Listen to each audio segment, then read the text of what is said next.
You have to train for what you want to be good at. You aren't just going to magically wake up and be good at the skills that you need to acquire the dream lifestyle that you want.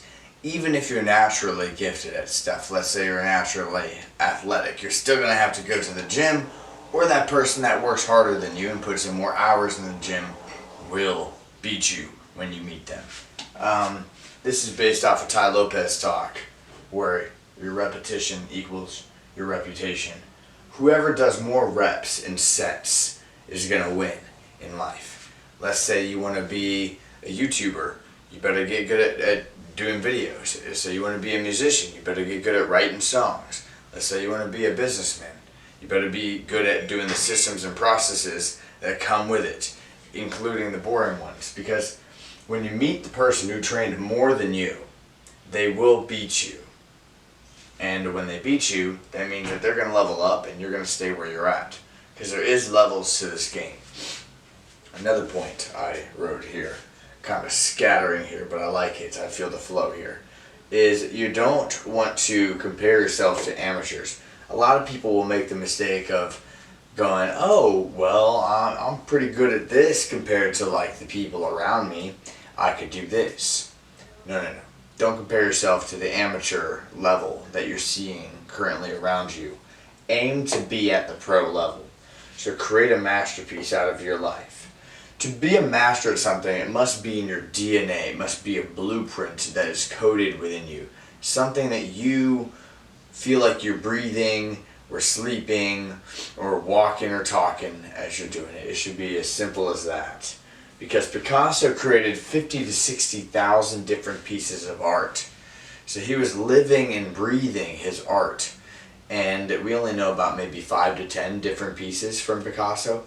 And that's because he grueled out and grinded out 50 to 60,000 different pieces. So if you don't love what you do, then you're going to hate your life. You may get what you want out of it, but you're going to hate your life. So the key goal here is to have it be in your DNA. Do not settle for less. Experiment with what you like and be sure about it before you commit to it. Because when you commit to it, you're going to hammer down that action with everything that you have in you. And you're not going to stop unless you need to, unless you hit that failure. Like when you're doing reps and sets. Whoever does more reps and sets, that is going to be the individual that wins in whatever field. It could be baseball. It could be magazine writing, news articles. It could be bird training. Whoever does more reps and sets is going to beat the person that is naturally talented, because hard work will always beat talent. So you want to make sure that you're going until failure. Because if you don't go until failure, you're going to find a nice hot pocket. You're going to find a nice hot pocket and you're going to stay there. And you may find success. And you may eventually find a hot pocket later on in your life to where you're like, you know what, I don't need to keep grinding for more and more. I'm happy with where I'm at. But for the time being, especially when you're starting out, do not settle for less. You go until failure. Because when you go into failure with the reps and sets, that's when you get the biggest gains. Now when you go into failure, it's going to hurt. You're going to hit burnout. If you do a lot of work on videos or songs or stuff like that, especially creative work, you're going to burn yourself out. What you have to do is take that quick break, learn how to give yourself the correct break so that you can be efficient with your time off. And when you go back, you're fully rejuiced. Instead of doing a half break like most people, they kind of take a break when they're burnt out. And then when they go back to work, they feel guilty. And while they're taking a break, they feel guilty, so they're kind of half working, half taking a break. When you are working, you are working. When you are breaking, you are breaking. And you're in full control of that. Just like reps and sets when you're working out in the gym. You're not going to be doing half and half. When your max is 50 pounds, you're not going to be doing 20 because you can find that hot pocket. You're not going to do that. You're going to max out at 50, you're going to push out to 60, and then that's going to get you better reps and sets. You're going to push until failure, your muscles are going to grow, it's going to suck in the meantime, but after a while, it's going to be easy. Just like when you're jacked in the gym, and you go in there and you're doing those sets. You may still be going to failure, but it's just a little bit easier because you have a knack of things. Your skill level is going to equal your result. So how you can know what your skill level is without fluffing your feathers too much is to look at just the real life results. Again, I've said it before, I'll say it again. Health, wealth, love, and happiness.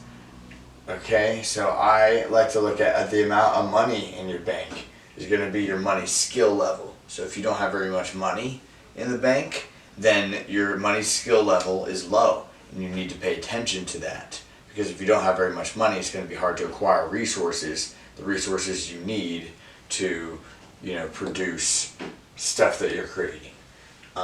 Social circle, you look at the people around your life and the quality and how you purposefully got them. Did they randomly come into your life, or did you purposefully get them? All sorts of, ask yourself how you got the people around you, how quality are they. You got to find your X marks the spot, your treasure chest that you're trying to find, right? If you're a One Piece fan, you got to find your One Piece treasure. And ask yourself, who is there when you find the treasure? Who is your crew around you when you're finding that? Your social circle is going to equal your relationship skill level. So you want to look at that and just pay attention to it, because all of these health, wealth, love, and happiness skill level is going to work into whatever it is that you want to do. You could be a freaking photographer, and it's going to health, wealth, love, and happiness. Looking at it that way is going to work into you being a photographer. It's going to help you in all ways, shapes, and form. You must train constantly, because no one is coming to save you except for Jesus Christ when you pass away. But in this world, to get the lifestyle that you want, you have to do it yourself, meaning no one's going to knock on your door and say, hey Gabriel, I want to build your dream lifestyle for you. I know that you've been a little depressed lately and you don't want to do much, but let me do it for you. No one's going to do that for you. So you have to wake up from the dream that we're in and realize that you have to start now. And you may not know where to start. That's where you experiment. You experiment a whole bunch. Don't be afraid to fail. Most people do not even try. Most people are just working their 9-to-5 jobs. They're just okay with making a little bit of extra money, saving it, going to Disney World or whatever they end up doing on the weekends with their family. They end up settling for less. That's why you can't settle for less. What would you want to train/produce constantly? Ask yourself right now. I don't know how old you are who's watching this video, but if you're younger, ask yourself, more crazy, what can I do right now? Because I'm sure you probably have more free time. You don't have a full-time job. If you have a full-time job, whether you're young or old, and you're boxed into the routine, ask yourself, what would you be willing to train and produce after work every single day? Just a little bit, even if it's an hour or two. That's your answer for now, in my opinion. And then you can hammer home that action. If you don't like that action, you stop it and you restart the experiment. You have to produce constantly, because if you don't, then the person that is out training you is going to beat you. And again, there are levels to this. You don't want to be in the amateur leagues. You being in the amateur leagues, you're not going to be happy. You're gonna convince yourself that you're happy. Along the way, you'll say that you'll be happy, but you're going to get there and you're going to go, could have been the best in this. A lot of people will fall for this trap because they'll hold on to their childhood dreams and be like, oh, I need to do this. Well, it would be nice to do that, but you don't need to do that. What if you really enjoy doing this other thing? So you can experiment. You don't have to feel like, oh, if I pick this one thing and it fails, it's all over. Most people don't try it all. So if anyone tries to tell you that you failed because you tried something, like if you started a podcast and it got 0 views, and your friends or the people around you, your coworkers or whoever it was, said that it failed in any way, shape, or form, and it wasn't just, helpful towards you, you already know they're bad energy, so you cut them off. And again, this just goes to show that energy is going to be contagious. So you want to be careful who you're letting in. The social circle, like I was saying, is going to affect how you view the world. It's going to affect your mind frame, okay? And your mind frame is going to affect your repetitions. And your repetitions is your reputation. So first, you can start here. You know me, for a long time I had a friend that passed away, and I didn't have anyone in my social circle. I had 0 people. 0. And then I found someone online, DMing them on Instagram. Boom. And then we started talking about music together. And then I was friends with his friend. And then I made a friend at work. And then I made another friend at work. And we started doing business. And then I made another friend while going out. And then before you know it, you have your 1, 2, 3, 4, 5. Oh, I have 6 in that example. But we don't like that number, so we're going to go with the number 5. Then you find your 5 people, right? You know, you got yourself in there included, so you got yourself and 4 others. There's you and your pals.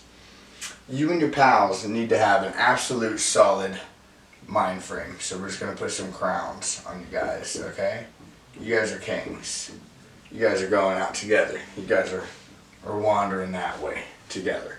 And when you're not alone, when you have people with you with the same mind frame, you're just going to destroy, absolutely destroy anything in your path in the best way possible. You're going to get it done. And with you getting it done, it's only going to reinforce the mind frame. So your mind frame is going to loop and loop and loop and loop and loop up. As you're doing this, you want to remind yourself with the Jesus parables of the Jesus dinner parable. I'm going to write that here. Jesus dinner parable. That you want to be humble, okay? Because as you start winning, you have to remember how you felt when others were winning and they were just absolutely stepping on you as on the way up the ladder. Do not do that to other people. Have empathy. Communicate to them. Like I'm doing in this video by communicating to you guys how to improve. And if the people don't listen, as the Bible say, kick your dust off your feet and get to walking. But besides that, just try not to get frustrated.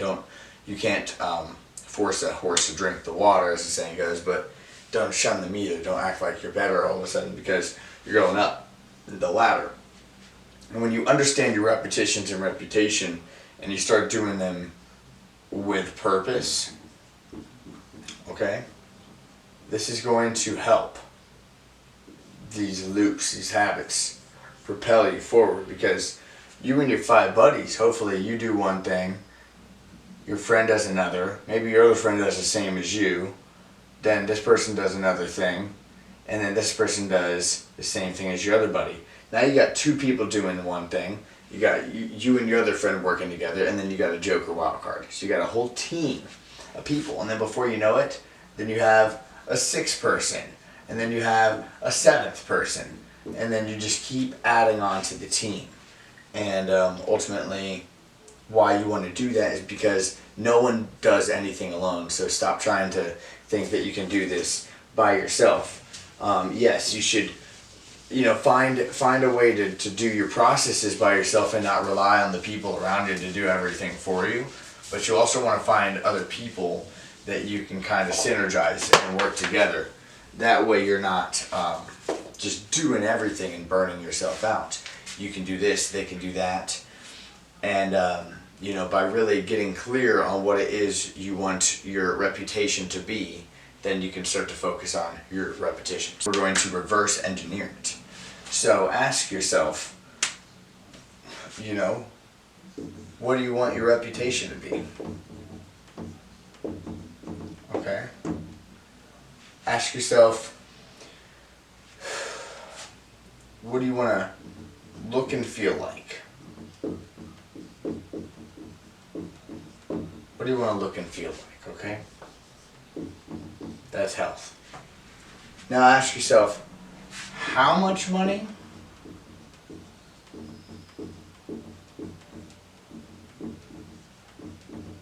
And process daily to start. How much money do you want to make realistically? And what is the process you can start now, right now? Okay? Then ask yourself, who's around you? Okay? Who do you want around you? And then ask yourself, what? What do you want to produce? What? What to make? Okay, this is going to equal your happiness.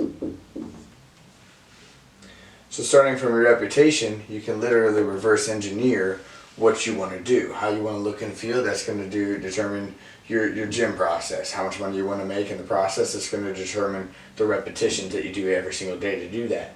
Who you want in your life, if you're single, if you're not single, what kind of friends you want, music friends, smart friends, that's in the library. What do you want to do? You find your process, your day-to-day repetitions. I can't even talk right now. And then, ultimately the overall goal of it, because these three create this, and this determines these three. But your repetition equals your reputation. And if you want to know the best person to look at that has the best reputation, the reputation that saved us from the fiery pits of hell, just look up Jesus Christ. Just read Matthew, Mark, Luke, and John. So Jesus Christ, and I want you guys to read either Matthew, Mark, Luke, or John for me. Okay? That is going to help your reputation more than anything, is understanding how life works, because Jesus is the way, the truth, and the life, and Jesus definitely teaches the truth and the way that we should all be living. So I'm going to leave it on this. Subscribe for more, drop a comment, give me a like to help the video and the algorithm, and me and Birdie are out of here. Peace.